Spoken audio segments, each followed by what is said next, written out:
আর রান্নাঘরে আছে সর্ষে পোস্ত ইলিশ। আর এই সর্ষে পোস্ত ইলিশটা করার জন্য আমি মাছটা ভালো করে ধুয়ে নিয়েছি। আর এদিকে মশলা করে নেব। কাঁচা লঙ্কা, একটু পাকা লঙ্কাও দিয়েছি, পোস্ত, নুন হলুদ দিয়ে ভিজিয়ে রেখেছিলাম, রেখে মিহি করে একটা পেস্ট বানিয়ে নিয়েছি।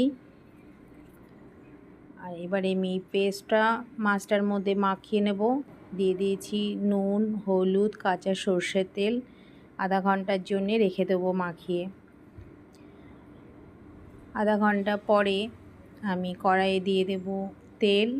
আমি সাদা তেল দিয়েছি, তোমরা সর্ষের তেল দিতে পারো। তেলটা গরম হলে গ্যাস কমিয়ে দিয়েছি, আর একটু পাঁচফোড়ন দিয়েছি। এখানে কালো জিরেও দিতে পারো তোমরা।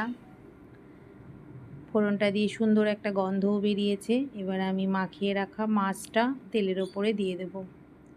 বাটিটা ধুয়ে অল্প একটু জল দেব, যেহেতু এই মাছ খুব নরম, বেশি সময় লাগে না। দিয়ে অল্প একটু জল দিয়ে ঢেকে দেব। মাঝে একবার ঢাকনাটা তুলে এই মাছগুলো আমি উল্টিয়েও দেব। আর নামানোর আগে একটু সর্ষের তেল দিলে খুবই ভালো হয়, আমি দেইনি, তোমরা দিতে পারো। আমার মাছটা রেডি হয়ে গেছে। দেখো মাছ থেকে কত সুন্দর তেল ছেড়েছে। মাছটায় ডিম হয়নি তো, মাছটা ভীষণ স্বাদ হবে, দেখেই মনে হচ্ছে। রান্নাটাও ভালোই হয়েছে, তোমরাও এভাবে করে দেখো। টাটা।